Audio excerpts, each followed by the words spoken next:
I think I didn't do anything wrong, just showed support where it was deserved. My husband had been cold for months, and my lover only said what everyone else was too scared to say. I laughed, I clapped, I even thought I'd won, until the next day when the letter arrived and silence became his revenge. Before we dive deeper into this story, I have one small request. Please subscribe, drop a like, comment and hit that hype button to boost this channel so more people can discover these incredible stories. I think I didn't do anything wrong, just supported the truth when it finally came out. If people were uncomfortable, that's on them, not me. Everyone always said Adrian was perfect, successful, polite, composed. But no one saw how small he made me feel. Ethan did. That's what started everything. Attention shouldn't be a crime. It began at work, in a marketing firm where creativity mattered more than politeness. Ethan Cole joined as our new consultant, confident, loud, and everything Adrian wasn't. I liked how he filled the air with noise. My husband, Adrian Delane, was an architect. He lived in blueprints, not conversations. He could go a whole dinner without saying a word beyond pass the salt. I used to think it meant he was deep. Later, I realized it just meant he didn't care to talk to me. Ethan noticed me during a client meeting. He joked about how I commanded the room. Afterward, he stopped by my desk to say I made even boring projects sound exciting. I laughed and said, "That's my job." He said, "No, that's your charm." It was just a line, but it landed right in the space where Adrian's silence used to be. At home, things were mechanical. Adrian came in late, checked his phone, and went straight to his study. I'd ask about his day. He'd say it was fine. I'd tell him about mine. He'd nod without listening. I started staying at work longer because at least there's someone noticed when I spoke. My younger sister Olivia said I was overreacting. She said Adrian was steady, dependable, loyal. I told her steady and loyal felt a lot like invisible. She told me to stop chasing validation. I said, "You talk like him." That ended the conversation. Ethan became my daily distraction. He started texting me in the evenings, funny memes, little jokes about the office. I told myself it was harmless. One night, after a long meeting, he said, "You know, I don't get how a woman like you goes home to a man who doesn't worship her."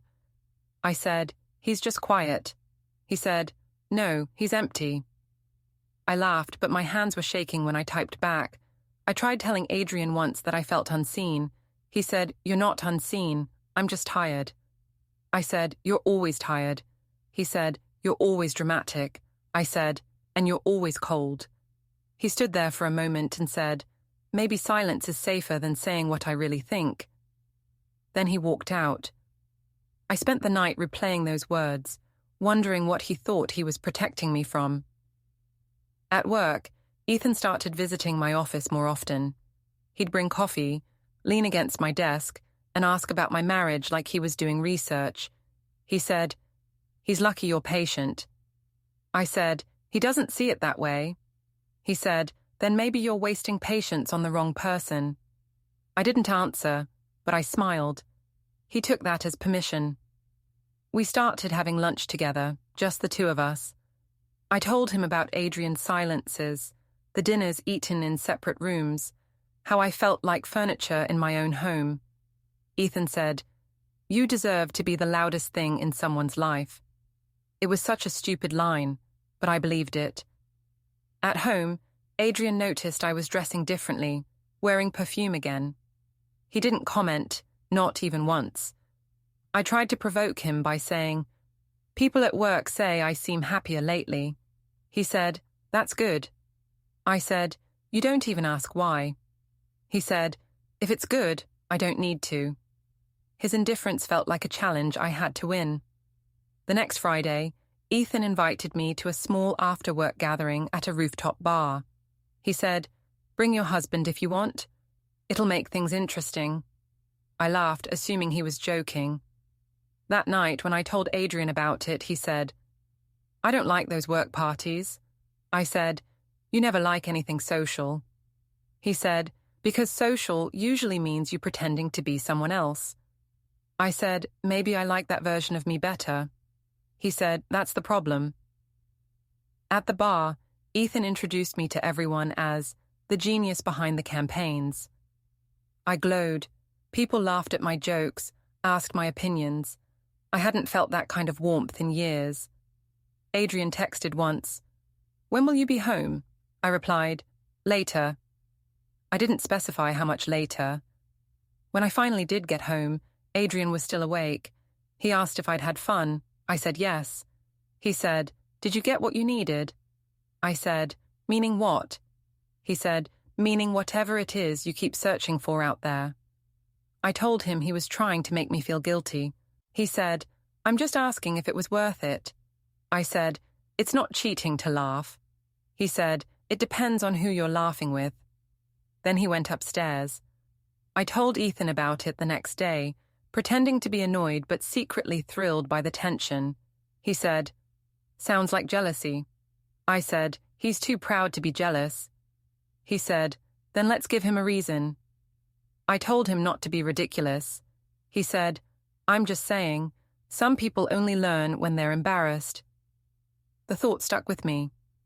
Maybe humiliation was the only language Adrian would understand.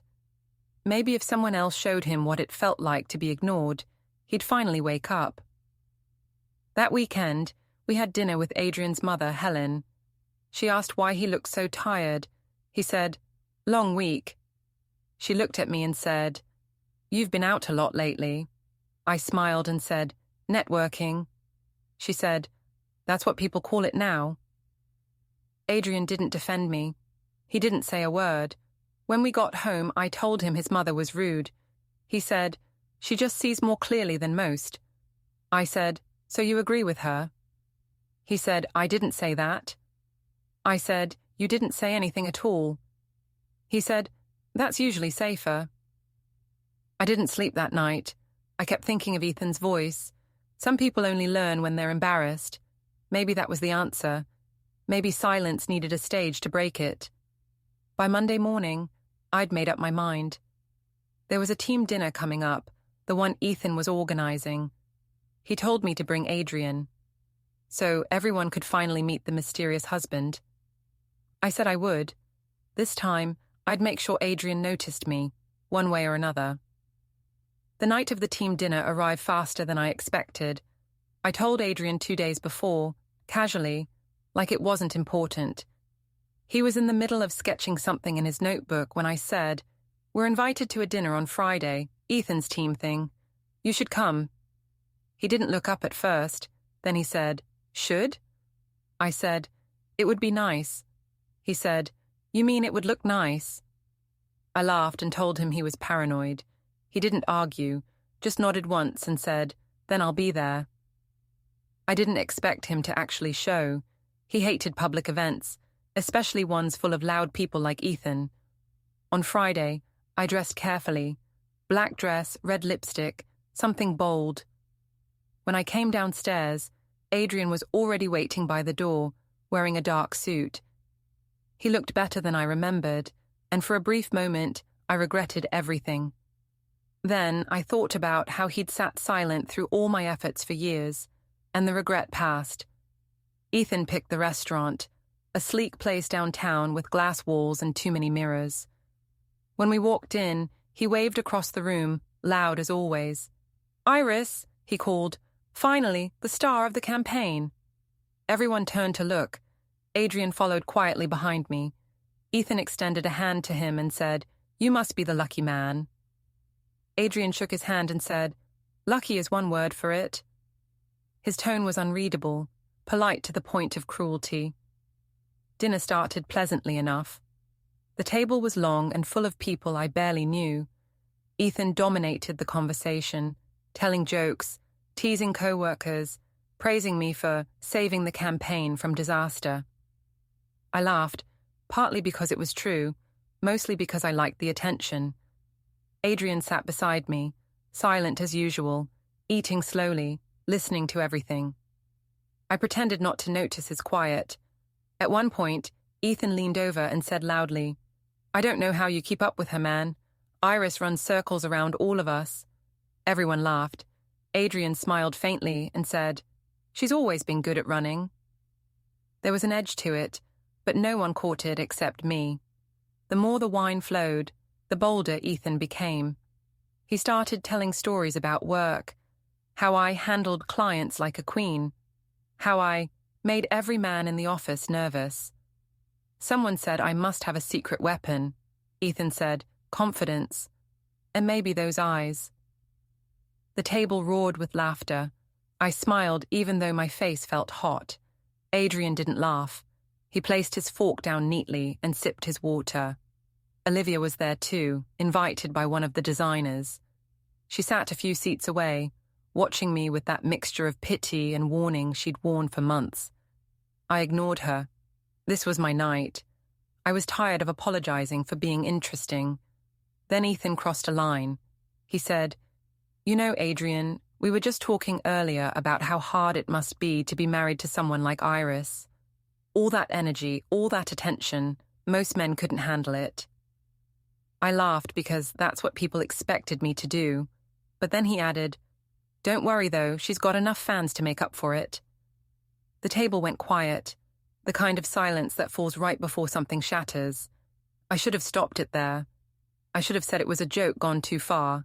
But instead, I clapped, once, loudly, like it was a punchline worth celebrating. "Finally, someone said it," I joked. A few nervous chuckles followed. Adrian didn't react. He didn't even look at me. He just folded his napkin, placed it on the table, stood up and said, "Excuse me." His voice was calm, measured, like he was excusing himself from an ordinary meeting. Then he walked out. Ethan blinked, maybe realizing too late that he'd gone too far. He muttered something about just joking, but no one laughed. I sat there, pretending everything was fine, even though I could feel Olivia's eyes burning through me. She leaned across the table and whispered, "What did you just do?" I said, "He's overreacting." She said, "No, you're underreacting." I waited another 10 minutes, sipping my drink, smiling at nothing. When I finally went outside, Adrian's car was gone. I called him. No answer. I texted, "You're being ridiculous." He didn't reply. At home, the house felt colder than usual. His jacket was gone from the hook. His shoes weren't by the door. I went upstairs and found his closet half empty.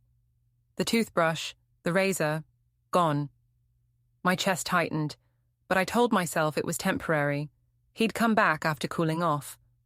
He always did. The next morning, Olivia showed up uninvited. She said, "He stayed at Mum's last night." I said, "So he's safe." She said, "That's not the point." I said, "Then what is?" She said, "You humiliated him, Iris, in front of everyone, and you clapped." I rolled my eyes. It was a joke. She said, "No, it was a choice." For days, Adrian didn't call, not once. Ethan texted to say he didn't mean to make things messy. I told him not to worry, that Adrian just needed to calm down. He replied, "Sure, but maybe give him space." He looked like a man who's already made up his mind. That night, I couldn't sleep. The silence in the house didn't feel peaceful anymore. It felt final. I tried calling Adrian again, straight to voicemail. I left a message. "You're acting like a child. I didn't do anything wrong." The next morning, I found an envelope under the door, my name written in his handwriting. Inside was a note. "You finally got your applause. Now you can keep it. The rest is mine." No signature, no goodbye, just that one cruel, perfect line. I read it 3 times, waiting for the anger to come.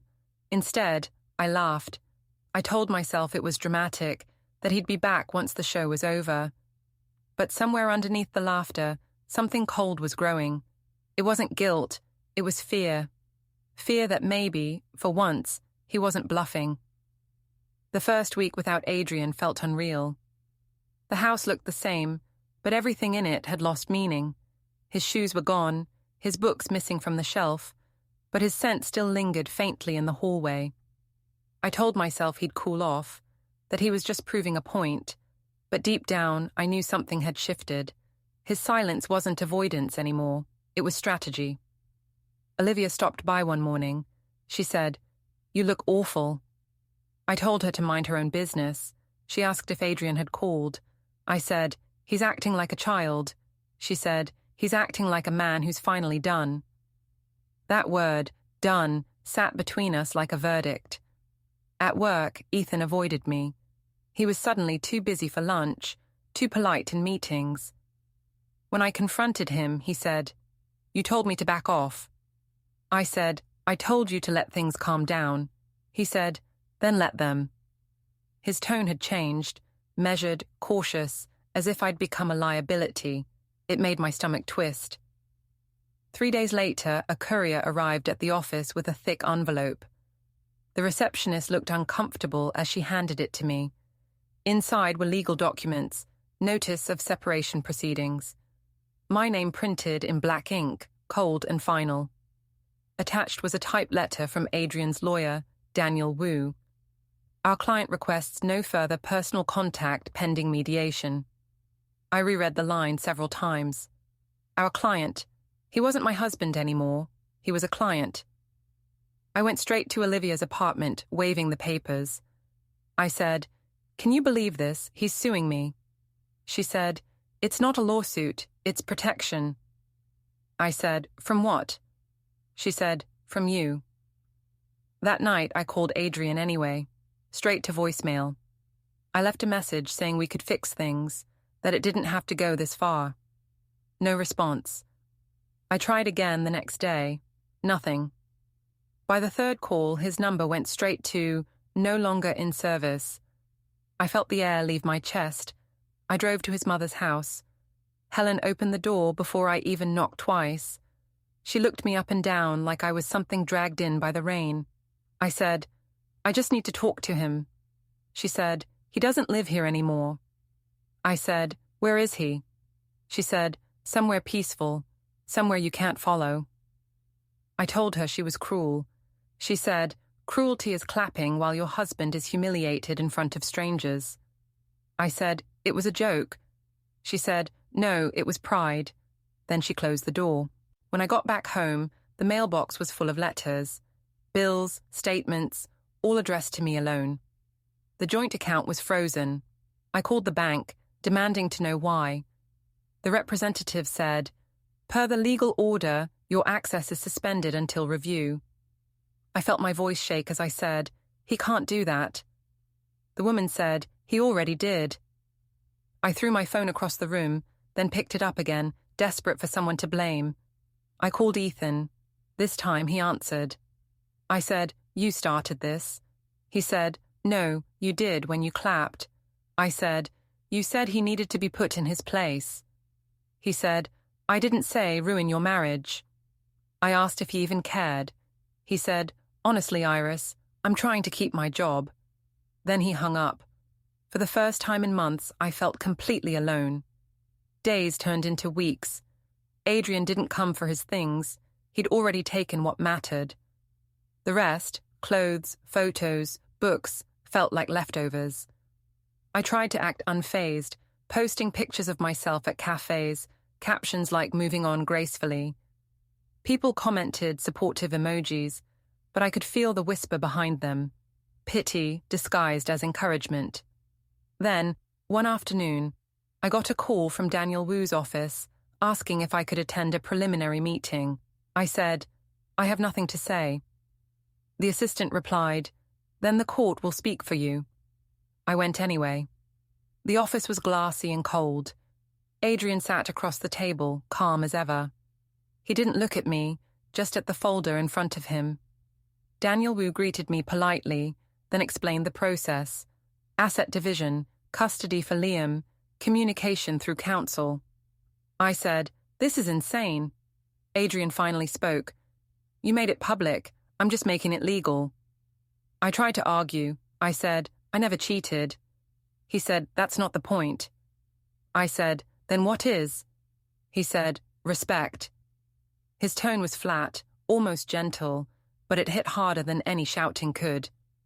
Daniel went over the next steps, his voice low and professional. I barely listened. My eyes were on Adrian's hands, how steady they were, how his ring was gone. He didn't fidget, didn't sigh, didn't even look tired. He looked free. When the meeting ended, he stood and said, "Take care of yourself." I said, "That's it?" He said, "That's all there's left." Then he left the room without a backward glance. I sat there long after he was gone, staring at the empty chair. Daniel asked if I wanted copies of the documents. I said no. What good were papers when everything I wanted had already signed itself away? That night, I came home and found the framed wedding photo on the floor. The glass had cracked cleanly through the middle, separating our faces. I hadn't touched it. Maybe it had fallen on its own. Maybe the house had finally decided to tell the truth. I picked it up and whispered, "You can't just erase me." But deep down, I knew he already had. When I looked at my phone again, there was one new message from an unknown number. Just 2 words, "Check your mail." Outside, the wind was cold. In the mailbox, I found another envelope. Inside was a copy of a new custody agreement, with Adrian's signature already there, but no space left for mine. I read the line at the bottom, "Pending full custody transfer, visitation restricted until further notice." For the first time, I didn't feel angry. I felt invisible. I'd spent so long demanding to be seen that I'd forgotten what it felt like to disappear completely. I woke up the next morning convinced it was a mistake, that some lawyer had gotten ahead of himself. But the papers were still there, sitting on the kitchen table like proof of my own arrogance. I tried to eat, couldn't. I tried to work, couldn't. Every sound in the house, every creak, every hum, felt like it belonged to someone else now. I called Olivia again. She didn't pick up. I left a message saying I needed her help, that Adrian was going too far. She finally called back that afternoon, her voice low. "He's not going too far," she said. "He's just done being humiliated." I said, "So he's punishing me?" She said, "He's protecting himself." I said, "You sound like his lawyer." She said, "Maybe because he's finally acting like one." At work, people had started whispering. Someone must have told them about the dinner. Maybe Ethan, maybe one of the designers. When I walked into the break room, conversation stopped. I told myself they were jealous. I told myself they didn't understand. But even the ones who used to laugh at my jokes avoided eye contact. Ethan tried to stay out of it. When I cornered him after a meeting, he said, "I think we need to keep things professional." I said, "You mean pretend nothing happened?" He said, "That's usually the best option." I asked if he was embarrassed. He said, "Not exactly, just careful." That word, careful, made me want to scream. That weekend, I went to Helen's house again, desperate for some kind of conversation. She opened the door and said, "You shouldn't be here." I said, "I need to see Liam." She said, "He's with his father. That's where he feels safe." I said, "You're poisoning him against me." She said, "No, he's just watching how adults treat each other." I felt something break inside me. I told her she'd always hated me, that she'd never thought I was good enough. She said, "You made that clear on your own. You just needed a crowd to clap for it." I said, "You're twisting things." She said, "That's what liars always think." Then she shut the door again. The drive home felt endless. When I got there, the mailbox was full again. Bills, legal notices, and one plain envelope from Daniel Wu's office. Inside was a financial breakdown. Adrian had transferred most of our savings into a trust for Liam, citing stability and security. My access was restricted pending the final ruling. The letter ended with, "Please refrain from public commentary or online statements related to the matter." I threw it across the room. For a long moment, I just stood there staring at the mess, the papers scattered across the floor, like evidence of every choice I'd defended. That night, I called Ethan again, straight to voicemail. I texted, "I need to talk." No response. I sent another. You don't get to vanish after all this. Still nothing. By midnight, I was shaking with anger. I texted one more time. You said you'd stand by me. Then I deleted it. The next day, Olivia showed up at my door. I asked if Adrian sent her. She said, he didn't have to. She looked around the house, the empty spaces where things used to be. You should sell, she said quietly. You can't afford to stay here. I said, I'm not giving him the satisfaction. She said, this isn't about satisfaction, it's about reality. I told her I could fix this. She said, how? By posting more quotes about empowerment, by pretending you didn't laugh when Ethan mocked your husband in front of everyone. I said, it was a joke. She said, you've said that so many times it doesn't even sound like English anymore. I felt my face burn. He made me feel invisible, I said, for years. She said, so you made him a spectacle. Congratulations. She turned to leave, but before she walked out, she said, you should call your lawyer. He's moving fast. When she was gone, I poured a glass of wine and opened my laptop. My inbox was flooded. Notifications, replies, comments on old posts. Someone had shared the dinner story online. People were calling it the clapping wife. Some defended me, saying I was brave for calling out male fragility. Others said I was cruel. I wanted to believe the first group, but the more I scrolled, the worse it felt. None of them knew the truth, and yet, somehow, they all did. That night, I sat by the window, looking at the dark street outside.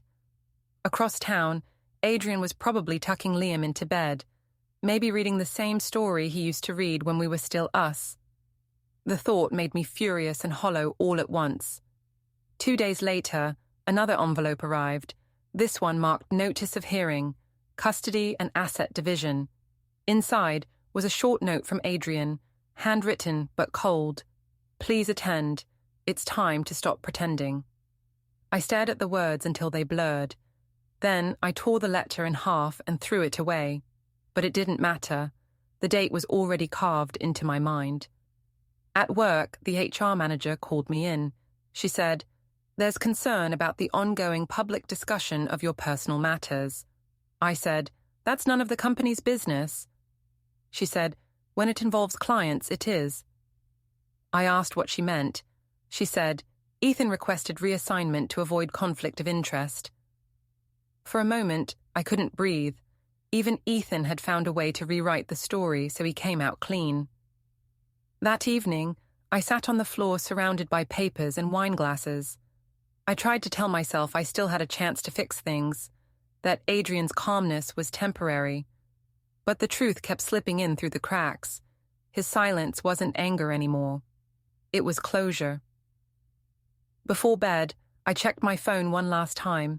No new messages, no missed calls, just a notification from the court's online system confirming my case file had been processed. I turned off the light and whispered to the empty room, he's bluffing.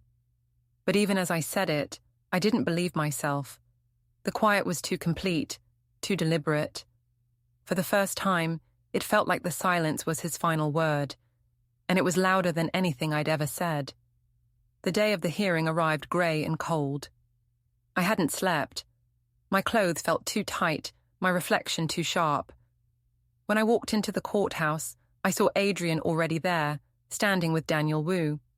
He looked calm, even rested, wearing the same suit from our wedding day. I wanted that to hurt him, but it didn't. It hurt me instead. Karen, my lawyer, arrived late, flipping through a folder. She said, "Stay composed. Don't interrupt," I said. "He's making me look like a monster." She said, "That's because you keep feeding him the material." Her tone was flat, not unkind, but stripped of sympathy. We sat across from each other, separated by a long wooden table. Adrian didn't look at me, only at the judge. When the proceedings began, Daniel spoke first. He described a marriage eroded by public ridicule and breach of trust. Every word felt like a blade dipped in calm water. He submitted evidence, witness statements from the dinner, screenshots of messages between Ethan and me, and printed posts from my social media. The judge asked if I disputed the authenticity. Karen whispered, "Don't argue about proof. Argue about motive." So I said, "Yes, I wrote them, but I was hurt." The judge said, "So you humiliated him publicly because you were hurt privately?" I said, "It wasn't like that." But even as I spoke, it sounded exactly like that. Daniel read aloud Ethan's statement, short, professional, cowardly. It said our relationship had been misinterpreted, that any personal exchanges were unrelated to professional duties. I almost laughed. The same man who once whispered about wanting to rescue me from silence had now deleted himself from my story. Karen tried to redirect the argument. She said, "My client admits her conduct was inappropriate, but not malicious. This is an emotional misunderstanding, not abandonment." The judge asked, "Then why has the husband filed for sole custody and full property transfer?" Karen hesitated. "Because," she said, "he's punishing her." Adrian finally spoke. "No, I'm protecting our son." His voice was steady, quiet. "I don't want Liam growing up learning that cruelty is entertainment, or that love is something you prove by tearing someone down." He didn't look at me. He didn't need to. His words landed exactly where they were meant to. I wanted to shout, to tell everyone that he was the cold one, the unfeeling one, the man who'd ignored me for years. But every sentence I formed sounded smaller in my head. Because even now, he wasn't fighting. He was dismantling me with stillness. When the recess came, I found myself alone in the hallway. Olivia appeared out of nowhere. She said, "You should go home." I said, "You're on his side." She said, "I'm on the side that's finally quiet." I told her she had no idea what it was like to live with someone who treated silence as punishment. She said, "I do now." Then she walked away. Back in the courtroom, Helen was sitting in the back row, hands clasped, watching me like she'd already seen this ending before. When Daniel called her to testify, she spoke softly, but without hesitation. Adrian never defended himself because he knew she'd only twist it into proof that she was right. That's what she does. She confuses attention for love and applause for truth. The judge nodded slightly, taking notes. I wanted to scream at Helen that she'd always hated me, that she'd been waiting for this. But Karen leaned in and said, "Don't. Every word you say now writes his victory." When it was my turn, I tried to sound composed. I said I'd only wanted recognition, that my laughter at the dinner had been nervous, not cruel. The judge asked if I understood how my actions looked to others. I said, "People misunderstood."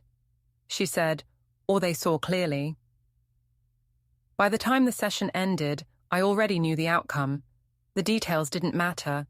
Bank accounts, custody schedules, visitation terms, they were just formalities. Adrian had already won by refusing to play my game. As we left the courtroom, I caught up to him in the corridor. I said, "You're really going to take everything?" He said, "I'm taking back my piece."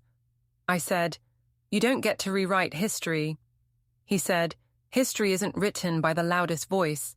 It's written by whoever's left standing." Then he walked away. Karen told me to go home and wait for the final decision. "It'll come by mail," she said. "You'll want to prepare yourself." I asked, "Prepare for what?"